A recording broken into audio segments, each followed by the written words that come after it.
This is a definition of a function. So let's start off with the definition. A function f from a set D to a set E is a correspondence that assigns to each element x of D exactly one element of y of E. So the key phrase is exactly one. So if you have two sets, let's call this one domain. We'll call this one, well, they call it E, but I'm just going to call it R for range. I don't know why they call it E, but you can call that R if you'd like. So if you have maybe some elements over here, maybe you have 1, 2, 3. Over here, maybe you have A, B, C. So maybe 1 goes to A, maybe 2 goes to B, 3 goes to C. This would be considered a function because you have each element in D maps to exactly one element in R. This one goes to exactly 1. This one goes to exactly 1. Let's say you had this one also going to 3 as well, or C, sorry. If 1 goes to A and it goes to C, then it fails to be a function because now this input has two outputs, and the definition says that it can only have one output, not two. So this would no longer be a function. Let's say I remove that. All right, now it's a function. Okay, let f be a function with domain R such that, that's all real numbers, by the way, this R is all real numbers, such that the function rule is x squared. All right, so for the first one, all we got to do is substitute -6 in for x squared, which is -6 squared, which is 36. For the next one, you do that for all of these. You just raise it to the second power. Here, the square and the square root will cancel, and you're just going to get 3. For the next one, you should get f of a plus b quantity squared, and if you multiply that out, expand it, you should get a squared plus 2ab plus b squared for that one. And then the final problem says f of a plus f of b. So f of a is simply a squared because you replace x with a, and f of b is b squared since you replace x with b. And that is the final answer. There's nothing else you can do from there.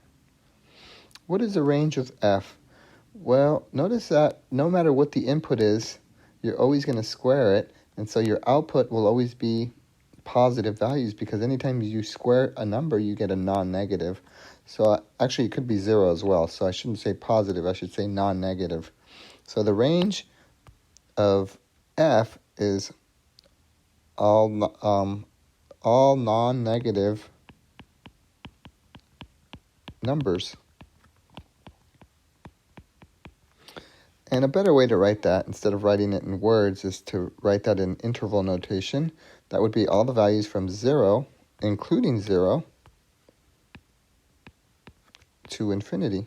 So that's how you would write all the non-negative numbers in interval notation. Okay. Now they want the domain of this function. When you're asked to find domain, you should always be careful with two things: square roots and denominators.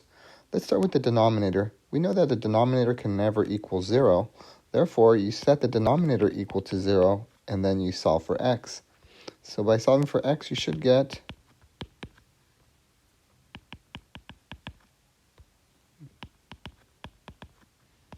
x equals positive 1.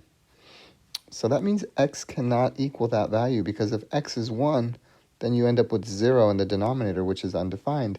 So that's how you find the domain for the denominator. Now you have to find the domain, or values that are excluded from the domain. And now you have to find values that are excluded from the numerator. Well, we know that you can never take the square root of a negative number. Therefore, you always take the inside of the square root, and you make that greater than or equal to 0, because you can't have it, it can't be negative. So in order to make it positive or non-negative, you have to set it greater than or equal to 0, and then you can solve for x. So x is greater than or equal to negative 4 would be the domain. All the values that are greater than or equal to negative 4. I recommend that you graph this on a number line just so that you can get a better visual of what the domain is. So you got negative 4 over here somewhere, you got positive 1 over here, and you know that this is an open circle because x cannot equal 1, and that the solution set is all the values that are greater than or equal to negative 4, so that would be closed circle at negative 4. Greater than or equal to goes this direction to the right. However, you must jump over 1 because that cannot be part of the solution. So that would be your domain. That's all the highlighted part, and I would write that in interval notation, which would be negative 4 inclusive to 1 not inclusive or exclusive, union 1 to infinity. So that would be the final answer for the domain. Okay, the next problem, they're asking us to evaluate at these different values. So if you plug in 5, you should get 4 plus 5 over 1 minus 5, which is radical 9 over negative 4, which is negative 3/4. All right, for the next one, g of negative 2 would be radical 4 plus a negative 2 over 1 minus negative 2 is going to be square root of 2 over 3. And then the next one would be g of negative a, which is simply 4 minus a over 1 minus a negative a. Double negative becomes plus. So that would be the final answer for that one. And then the last problem, notice that the negative is on the outside of the function this time. So you just replace the x with an a. And you should get that. But now you have to remember to include the negative in front of the function. So I put the negative right here. You could also put it in the numerator if you like. So that is the final answer. Okay. When you're given a graph and you want to determine whether it's a function or not, or it represents the graph of a function, you can do what's called the vertical line test, which means that you simply draw a vertical line, and if it intersects one time, then it is a function. If it intersects more than once, then it's not a function. All right, so this first example, if we draw a vertical line here, at most, it intersects once. So therefore, this is a function. It represents a function.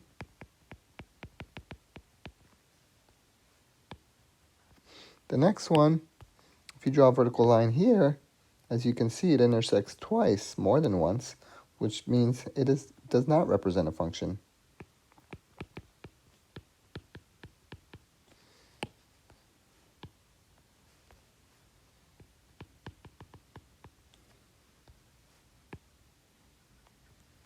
All right. The next problem wants us to fill out the table and then graph it. And then we need to find the domain and the range of the function. So let's start with x values. We have to just be careful with our x values that we select. We want to make sure the numbers are nice. So I would recommend 1, because the square root of 1 is 1. Actually, let's do 0. In order to get 0, this would have to be a negative 2. Negative 2 plus 2 is 0. So that would be negative 2, and this would be 0. All right, what about if we wanted to get 1? The square root of 1 is 1. In order to make this the square root of 1, you need to make this a negative 1. Because negative 1 plus 2 is 1. Square root of 1 is 1. All right, the next perfect square would be 4. So in order to make this a 4, you have to select x to be 2, because 2 plus 2 is 4. So 2 plus 2 is 4. Square root of 4 is 2. The next perfect square is 9. So we would have to make this a 7. 7 plus 2 is 9. And then the square root of 9 is 3. We could go up again to the next perfect square, which would be 16. Therefore, this would be 14. So 14 plus 2 is 16. Square root of 16 is 4. All right, and now what we have to do is just graph these ordered pairs. So negative 2, 0 would be right here. Negative 1, 1. 2, 2. 7, 3 would be way over here somewhere. And that's good enough for this graph. Notice I put an arrow. The arrow indicates that it continues indefinitely. All right, and now you can see what the domain and the range are. The domain are all the x values where the graph is defined. So the graph is defined in terms of the x values from negative 2 to infinity. So that's your domain, because it's all the values where the graph is defined in terms of x. That would be from negative 2 to infinity. So our domain would be inclusive of negative 2 to infinity. Infinities are always open parentheses. And now for the range we're looking at the y coordinates. So you're thinking low to high. So the lowest value on the y would be 0. This is the lowest value on the y. The highest value in the y, well, notice that this is steadily increasing. It's steadily increasing forever. So the range is going to go infinitely upward because of this graph that is just slightly increasing.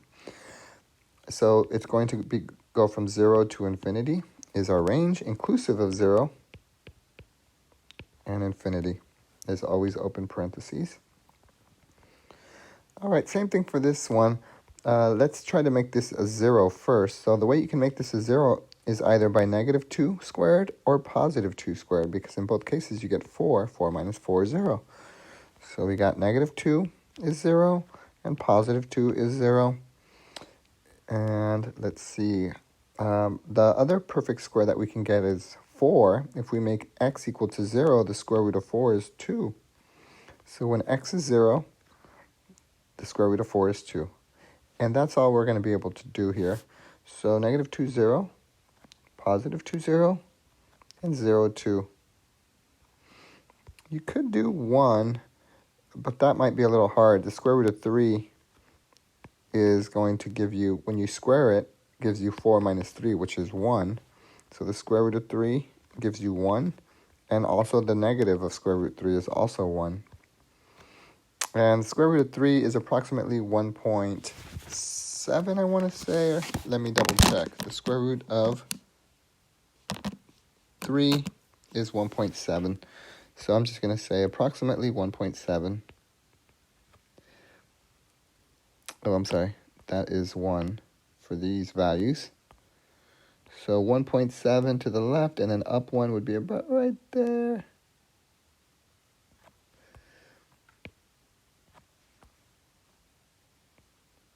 And then positive 1.71 would be about right there. So it's a semicircle. It's half of a circle, the upper half.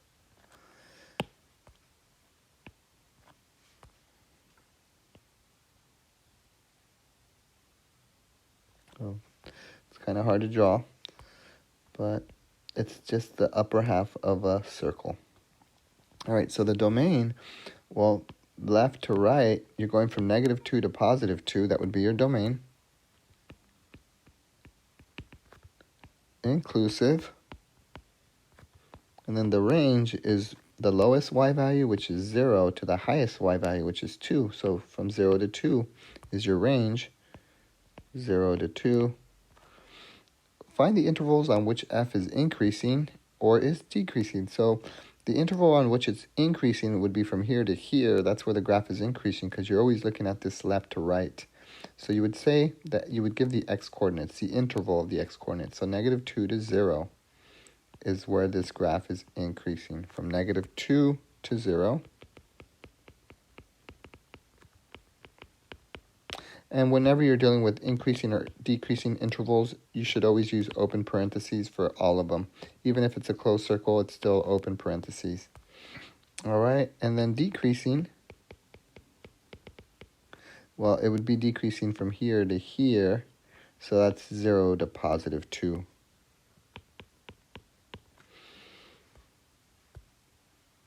So we got the domain, the range the interval on which it's increasing and the interval on which it's decreasing.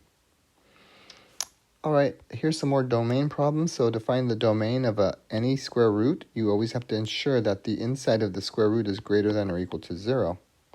So 4 minus 3x must be greater than or equal to 0. If you subtract 4 and divide by negative 3, that should do it. Careful, when you divide by a negative, the sign switches direction. So it's going to be x is less than or equal to 4/3 for this problem. And in interval notation, that would be all the values from negative infinity to 4/3, inclusive of 4/3 because of the equal sign below.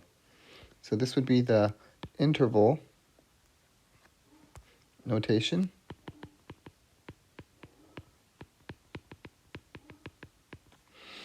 All right, same thing for this next problem. We can do the square root part first, although it doesn't matter. 2x minus 5 must be greater than or equal to 0. If you add 5 and divide by 2, you should get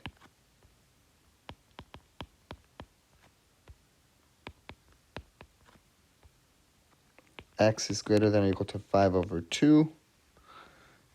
All right, and then this one does have a denominator, and remember we need to ensure that the denominator does not equal 0. So we set the denominator equal to 0 and exclude those values from our domain. So if you factor this trinomial, you should get x plus 4. Actually, it's x minus 4, x minus 1.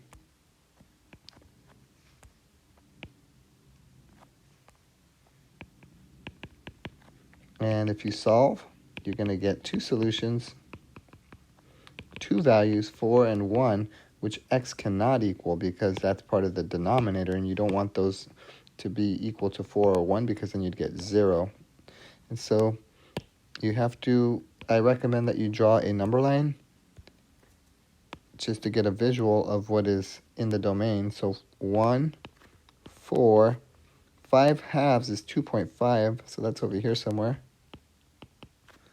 So the domain cannot include 1 or 4, but it must also be all the values that are greater than or equal to 5/2.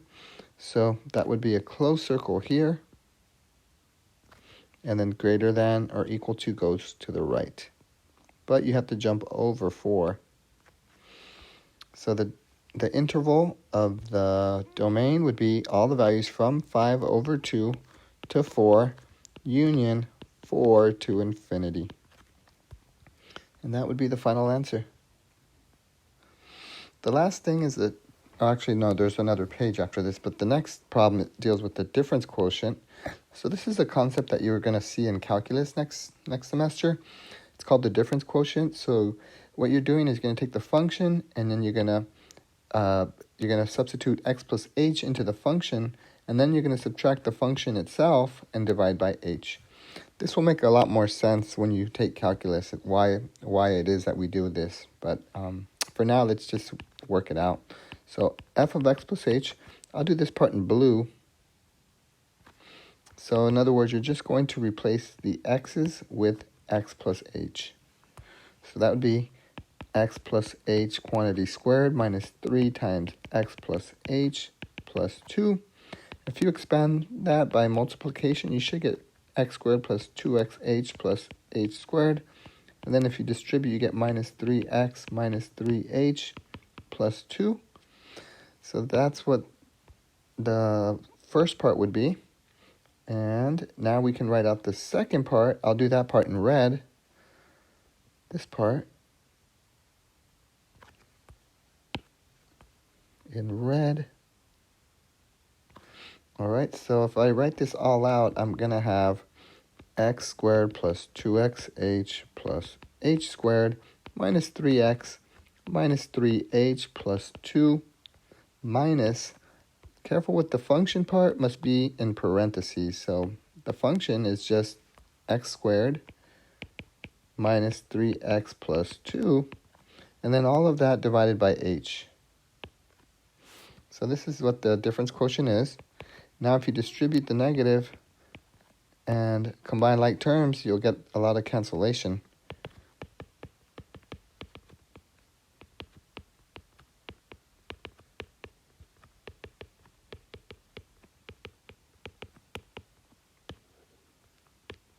So as you can see, the x squares will cancel, the 3x's will cancel, the 2's end up canceling. And then the last thing you can do is you can factor out an h because they all have a common factor of h. So if you factor out the h, you'll have h parentheses 2x plus h minus 3 all over h. And now you can cancel out the h's. So your final answer will be 2x plus h minus 3. That's the difference quotient of that function. We got one more page to go. Function f is a linear function if f of x is equal to ax plus b. Most of us know this by y equals mx plus b, which is the same thing. If f is a linear function such that f of negative 2 is equal to 7 and f of 4 is equal to negative 2, find f of x where x is any real number. So we have enough information to create an equation. So when x is negative 2, f is 7. So that means 7 should equal to negative 2a plus b.